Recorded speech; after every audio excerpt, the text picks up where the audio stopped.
They say that overreacting is good for the soul. It lets it out. It lets you speak your feelings into existence or go against what others are saying. Let's do that. Let's overreact to Washington and Ohio State. The Buckeyes are 4-0. Not everything was pretty, but there was some really, really good stuff that happened in this game. We had a great time on the watch party. I think the Buckeyes overall are flying back after a few days on the West Coast, feeling good about themselves into Big Ten play now. A good win, 24-6 over the Huskies. There's a lot to break down here, though. Over, under, proper reactions, lot to discuss. But I love asking this during the game, so I wanted to ask it during our videos. Where did you watch the Ohio State game from? Don't say your couch. Don't say your porch. I'm talking, are you in Cleveland? Are you in Columbus? Are you in Italy? We get that answer all the time. We get different countries on our watch parties. Where did you watch the Ohio State game from? Maybe it's an Ohio place I'd love to see and recognize and hear from you, or outside Ohio. I know Buckeye fandom is worldwide, countrywide. I want to hear from you. Where did you watch Ohio State and Washington from? Our first overreaction. OSU can't score in the red zone. I hate to say it, this is a proper reaction. We got a real problem, and the biggest reason I think that this is a proper reaction, the Buckeyes had this issue against Ohio, acknowledged this issue, fast forward 2 weeks, and it's not solved. Not solved. What happened here? I broke this down for you guys before Washington. Texas, they were okay. They scored in the red zone. They really didn't get there much. Grambling, they struggled on one of those possessions, didn't score. Ohio, they were not good at all. Had 3 field goals, turnover on downs, and a few scores to go with it. And then again today, a turnover on downs to start and field goals. What's going on in the red zone? I kept saying they look worse as they get closer. They hit that red zone, that 25-yard marker, 20, 15, and all of a sudden, everything falls apart. Everybody. I'm not just talking about Julian Sayin or the blocking up front or the play call. I mean, it is everyone. And my biggest issue, as I said, you had 2 weeks to correct this, whether it is player personnel, whether it is coaching, scheme, unity as a group. Get it fixed. I think it's a very proper reaction right now to say Ohio State has a red zone issue and is struggling to score efficiently. They're scoring, but efficiently in the red zone. What is your confidence level in Ohio State's red zone offense right now? When they hit that 20-yard mark, how do you feel they're about to do? Is it a 1 where you know they're going to kick a field goal or turn it over, or a 10 where it's, hey, this offense will get on track. I know how good they are. They'll score. Scale it for us down below. Julian Sayin wasn't good enough in his first road start as quarterback of the Buckeyes. I know that beginning wasn't what you wanted, but this is an overreaction. He was really good. He was really good. You couldn't have asked much more of Julian Sayin. You even ran the ball to kind of ease him into the game. I know he had some missed throws. I thought he just picked the perfect time to throw the ball away. He did a very good job saying, all right, I'm going to throw it away now. There's nothing there. Okay, I can make this throw. I thought he took some hits in this game. Looked really tough out there. Overall, it's an overreaction to ask more of him. To think that right from the get-go, he should have been tossing the ball around, that the Buckeyes should have scored more. I heard that a lot after the game. We showed you a graph, and you look at the stats there, 22 of 28, 208 yards, 2 touchdowns. It tracks to these. The other Ohio State quarterbacks playing for Ryan Day in their first road start, it's better than those stats for most of those guys who are all basically now NFL quarterbacks. Fields, Stroud, McCord, Howard. I said pregame I'd be excited to do the Sayin aspect of this list. I stand by that. I think he's going to look really good on that list next year when we throw him on there next to Will Howard. Look, I know he wasn't great from the get-go. You probably thought you'd score more than 24, but in his first road start, 22 of 28, 2 touchdowns, no turnovers. Good stuff from Julian Sayin. If you think you needed more, you're really overreacting. I want to let you guys know this episode is brought to you by Prize Picks. You and I make decisions every day, but on Prize Picks, being right can get you paid. Don't miss any of the excitement this season on Prize Picks, where it's good to be right.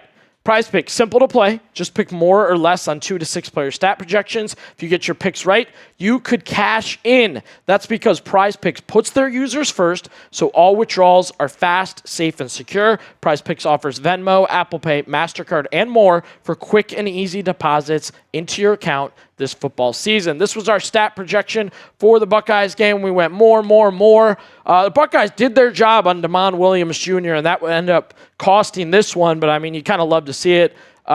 Just kind of shows you how you can operate, how you can pick, what you can do. We had Bo Jackson going over 45.5 yards. Thought Damon Williams Jr. would still get his rushing yards over 40.5, and Jeremiah Smith caught those balls. We were good on that by the third quarter. So if you're interested, what you want to do now, download the app today. Use code CLNS to get $50 in lineups after you play your first $5 lineup. That's code CLNS to get $50 in lineups after you play your first $5 lineup. Prize Picks, it's good to be right.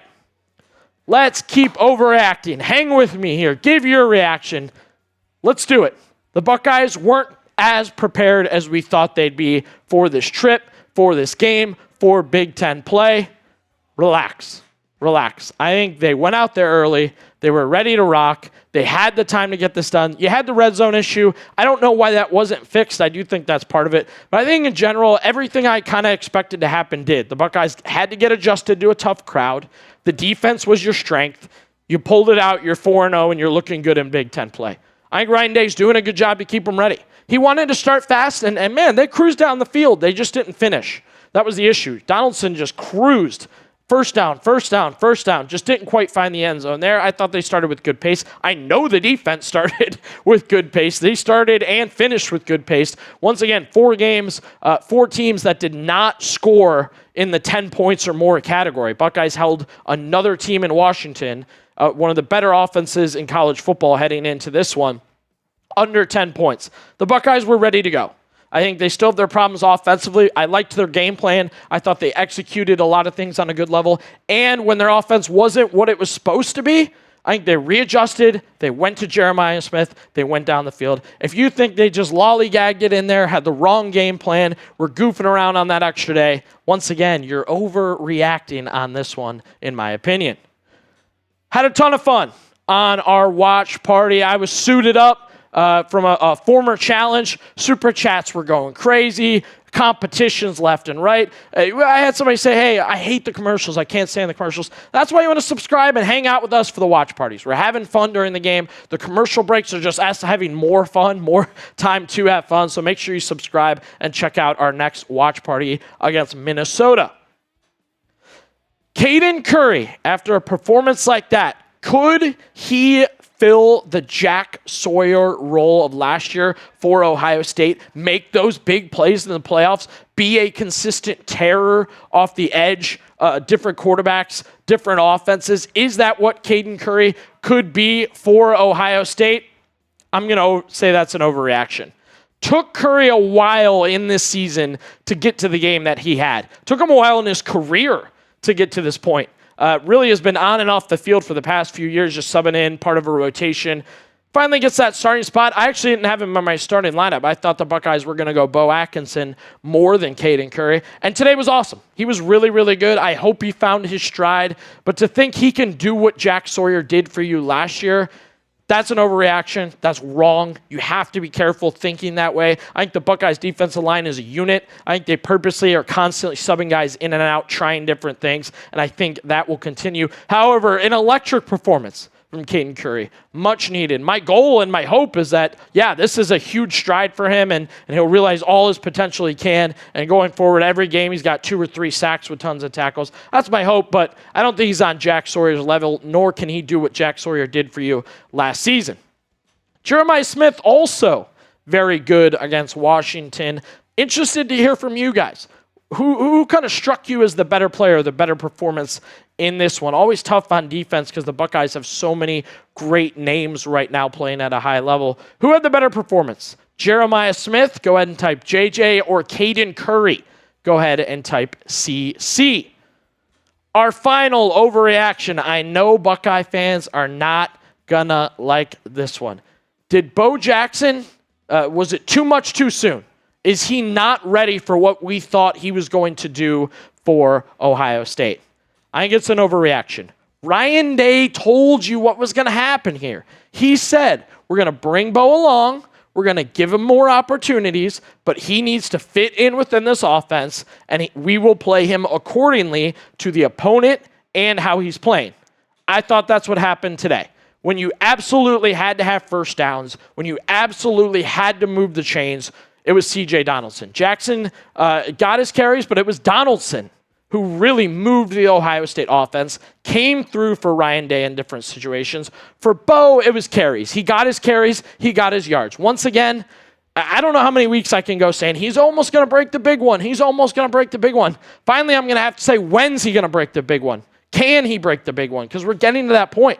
So close to breaking these long runs, getting tripped up and brought down. I still have a lot of faith in Bo. Still very excited for Bo. I think it's an overreaction to think they went too far, too soon with a freshman running back, that they need to gear back, take Bo back a step. I think we're going to see plenty of Bo Jackson in all the same ways going forward. However, maybe your mind changed. Maybe this was a proper reaction for you or an underreaction. Maybe you want Jackson out of there and C.J. Donaldson all the time right now. We saw a little bit of James Peoples. Maybe that's your guy. I see some JP supporters out there. Pick a running back to get the carries for Ohio State going forward. Peoples, it's JP. Donaldson, it's CJ. Jackson, it's BJ. Let us know. We'll see you soon here on the Ohio State Football Report.